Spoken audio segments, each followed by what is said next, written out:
So guys assessment year 25-26 की ITR filing को कुछ ही घंटे अब यहाँ पे बचे हैं खत्म होने को, लास्ट ड्यू डेट को।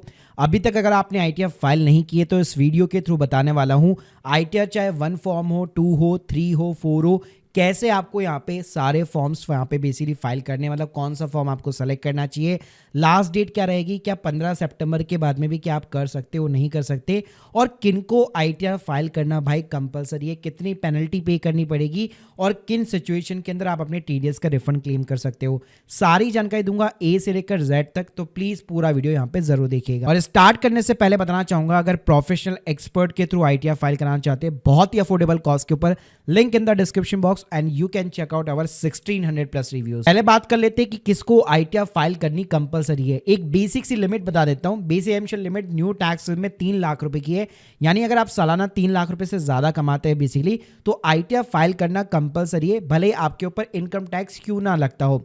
और करंट अगर मैं लिमिट की बात करूं तो 7 लाख रुपए तक की इनकम पे कोई भी आपका इनकम टैक्स नहीं लगेगा। 0 टैक्स के साथ में आप आईटीआर फाइल करोगे न्यू टैक्स में। बस ये लिमिट जो है कैपिटल गेन के ऊपर एप्लीकेबल नहीं होती, वहां पे आपको टैक्स पे करना पड़ेगा।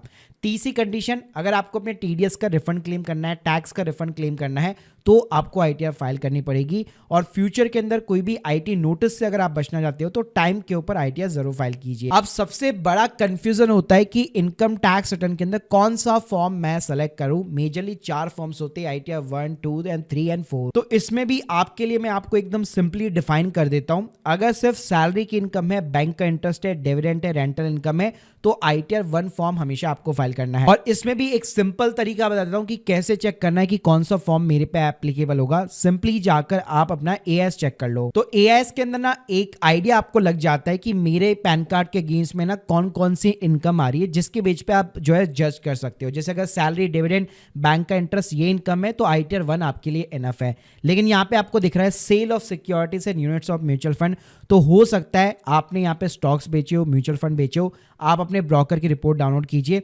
तो उस केस में फिर आपको आईटीआर 2 फाइल करनी है, अगर यहाँ पे जो है सैलरी के साथ में म्यूचुअल फंड या इक्विटी के ऊपर कैपिटल गेन है। इसमें ध्यान रखिएगा एफएनओ इंटरडे नहीं होना चाहिए, तभी आप आईटीआर 2 को फाइल कर पाओगे। और आईटीआर 3 कब फाइल करनी है? जब सैलरी की इनकम है, एफएनओ है, इंट्राडे है, कैपिटल गेन है, या एक सेकंड सिचुएशन बनती है कि आप एक बिजनेस रन कर रहे हो, बिजनेस की इनकम है लेकिन आपने स्टॉक्स बेचे, म्यूचुअल फंड बेचे, तो फिर आईटीआर 2 की जगह आपको आईटीआर 3 फाइल करनी पड़ेगी। बाकी मेजॉरिटी ऑफ दी केसेस के अंदर एफएनओ जो ट्रेडर्स होते हैं वो आईटीआर 3 फाइल करते हैं, और जो business books of accounts maintain करते हैं वो भी अपना आईटीआर 3 फाइल करते हैं। आईटीआर 4 किनके लिए? जिनका कोई कैपिटल गेन नहीं है, कुछ नहीं है, सैलरी से इनकम हो सकती है, बिजनेस से इनकम हो सकती है, डिविडेंड, इंटरेस्ट की इनकम है, रेंटल इनकम है, तो आईटीआर 4 के साथ आप जा सकते हो। अब देखिए बात आती है कि भाई फाइलिंग कैसे करनी है, तो लास्ट डेट देखिए 15 सितंबर है। 15 सितंबर के बाद में भी आप कर सकते हो, लेकिन अगर आपकी इनकम 5 लाख के नीचे है तो 1000 रुपए की पेनल्टी, 5 लाख के ऊपर है तो 5000 रुपए की पेनल्टी एक्स्ट्रा भाई पे करनी पड़ेगी। 31 दिसंबर तक आप फाइल कर पाओगे, कोई दिक्कत नहीं है, बस ये पेनल्टी आपको देनी पड़ेगी। तो उससे बेटर है भाई अभी फाइल कर लीजिए। तो फाइल कैसे करनी है? तो पहले तो आना आपका अकाउंट होना चाहिए इनकम टैक्स पोर्टल के ऊपर, और मैंने क्या कर रखा है आपके लिए ITR 1 form, 2 form, 3 form, 4 form, सबकी की जो है वीडियोस मैंने एक प्लेलिस्ट यहाँ पे बहुत अच्छे तरीके से बना दी है। मतलब कोई भी एज ए बिगिनर अगर आईटीआर फाइल करना चाहता है, एक बार ये प्लेलिस्ट चेक कर लेना, आप आराम से खुद यहाँ पे सेल्फ फाइलिंग कर सकते हो। तो देखो अगर आपको आईटीआर 1 फाइल करनी है तो आईटीआर 1, 2, 3, 4 सबके यहाँ पे आपको वीडियोस देखने को मिल जाएंगे।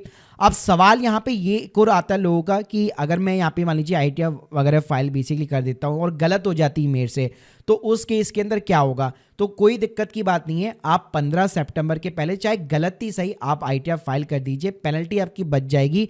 उसके बाद में आपके पास में टाइम होगा 31 दिसंबर तक का, आप आराम से वापस अपनी आईटीआर को रिवाइज कर सकते हैं और वहां पे आपको कोई भी गवर्नमेंट की पेनल्टी भी नहीं देनी है। और जो लोग बैठे हैं इस उम्मीद में कि आईटीआर की डेट एक्सटेंड यहाँ पे होनी चाहिए या फिर हो सकेगी, तो भाई उस उम्मीद में मत बैठना, क्योंकि अगर आप देखोगे तो इंडिया में 7 करोड़ के आसपास आईटीआर फाइल होती है। अगर मैं 12 सितंबर तक की बात करूं, ऑलमोस्ट भाई 6 करोड़ आराम से ये क्रॉस कर चुका है।